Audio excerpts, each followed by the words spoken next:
Olá, tudo bom? Meu nome é Alexandre Bagnoli e eu sou um dos sócios e analistas do time de investimento da Constellation. E nessa aula, vamos continuar falando sobre o DRE, partindo da aula passada do Vitor, onde ele foi até o lucro operacional.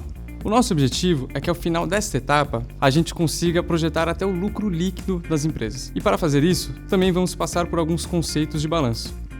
Como já foi dito na aula passada, projetar até o lucro líquido da empresa é essencial para definir se é um bom investimento ou não, já que historicamente, empresas que tiveram boa performance de lucro também foram bons investimentos, como é o caso da própria Renner, mas também de empresas como a Hidrogasil e Localiza. Antes de continuar, eu queria lembrar que estamos fazendo uma análise mais simplificada, que é justamente para ficar mais fácil de entender os conceitos. Se fosse fazer no detalhe, seria muito mais complexo, já que as empresas e os setores têm as suas particularidades. Na aula passada, o Vitor foi até o resultado operacional das empresas. Olhando para o DRE, em seguida, podemos ver que tem uma linha de receitas e despesas não operacionais. Como isso é muito específico para cada empresa e geralmente são compostos por itens não recorrentes, o mais recomendável é ler as demonstrações financeiras e, se mesmo assim continuar com alguma dúvida, entrar em contato com a RI. Voltando para as nossas projeções, logo depois do resultado operacional, o EBIT, temos o resultado financeiro. Mas como que fazemos para calcular o resultado financeiro da empresa? Na verdade, ele é composto por duas linhas, as receitas financeiras e as despesas financeiras. Para projetar essas duas linhas, vamos precisar dar uma olhada no balanço das empresas. Primeiro do lado esquerdo, do lado dos ativos, e depois do lado direito, do lado dos passivos. Todas as empresas precisam de caixa para rodar as suas operações, já que todas elas têm custos, como aluguéis, funcionários, entre diversos outros. Logo, é normal vermos as empresas rodando as suas operações com bastante caixa. No caso da Renner, por exemplo, é mais de 1,5 bilhão de reais. Mas é óbvio que a Renner não deixa todo esse dinheiro parado no banco. Ela põe esse dinheiro para render. E é justamente isso que gera a receita financeira. E quanto que o dinheiro rende? Um jeito fácil de descobrir é analisando o histórico dessa linha de receita financeira e comparando com algum indicador. No caso da Renner, por exemplo, a gente consegue observar que tem rodado muito próximo do CDI, que é a taxa de juros padrão. Além do rendimento do caixa, existem empresas que têm investimentos financeiros de mais longo prazo. Logo, a gente precisa dar uma olhada nos ativos não circulantes. E é muito simples. Basta fazer uma análise similar à que fizemos ao caixa para projetar o rendimento financeiro dessa linha. E agora, como que fazemos para projetar as despesas financeiras? Dessa vez, precisamos olhar para o lado direito do balanço. É lá que estão todas as obrigações da empresa, como funcionários, fornecedores, aluguéis e também possíveis dívidas que a empresa tenha pegado para alavancar o seu negócio. É bem comum vermos as empresas alavancar as suas operações. Mas será que isso sempre faz sentido?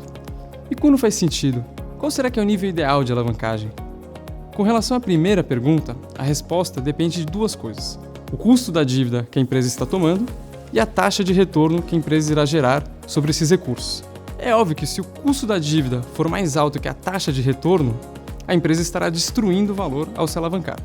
Agora, se a taxa de retorno for mais alta do que o custo da dívida, a empresa estará conseguindo acelerar seu crescimento e também gerar mais valor para os seus acionistas. Agora, com relação à segunda pergunta, o nível de alavancagem ideal, isso vai depender muito do setor em que as empresas atuam. Para setores onde existe um nível de volatilidade muito alto das receitas, como é o caso das commodities, por exemplo, não é muito recomendável que as empresas se alavanquem demais. Agora, para empresas do setor de shoppings, onde existe uma estabilidade muito grande do nível de receita, é normal vermos níveis mais altos de endividamento. Como a Renner é uma empresa que tem um retorno sobre capital de mais de 20% e tem custo de endividamento de 5% ao ano, significa que ela consegue usar o capital de terceiros para acelerar o seu crescimento e ao mesmo tempo gerar mais valor para os seus acionistas. Por outro lado, a Renner trabalha no segmento de moda, que acaba tendo uma certa volatilidade em função das coleções. Em função disso, ela tem uma alavancagem de apenas uma vez dívida líquida EBITDA. Ou seja, o que ela gera de caixa em um ano, basicamente conseguiria pagar todo o endividamento dela. E agora que já sabemos esse conceito, como que fazemos para calcular a despesa financeira da Renner? Basta a gente fazer uma análise muito similar à que fizemos para a receita financeira. Ao compararmos o histórico da despesa financeira com a taxa do CDI, percebemos que historicamente ela tem pago por volta de 70% do CDI como custo da dívida.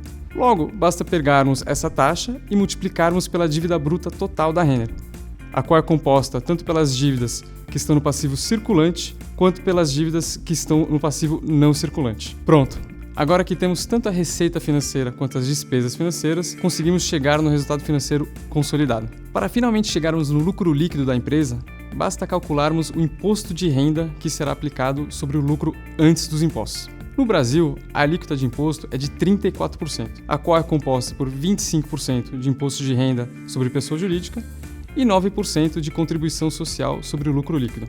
Além disso, um recurso muito utilizado pelas empresas no Brasil é o de juros sobre capital próprio. Ele se assemelha muito a um dividendo, no entanto, o governo permite que se abata esse valor do lucro sobre o qual será calculado o imposto de renda.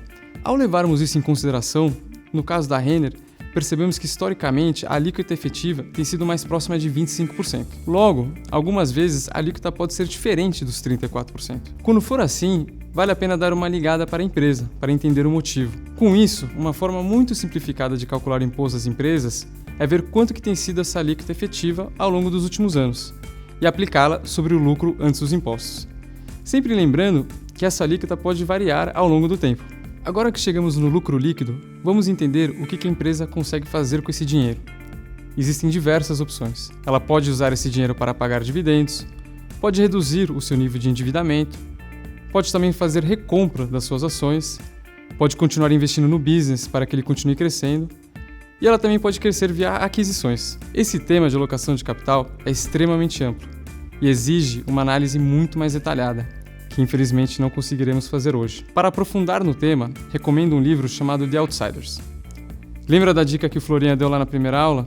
Estude mais e mais, porque os seus lucros dependem do seu conhecimento. Então é isso. Obrigado por ter participado de mais essa aula. Esperamos que você tenha aprendido os conceitos de como projetar um DRE e que consiga começar a aplicá-los e calcular o valor das empresas em que você pretende investir. Não perca a próxima aula e ótimos investimentos!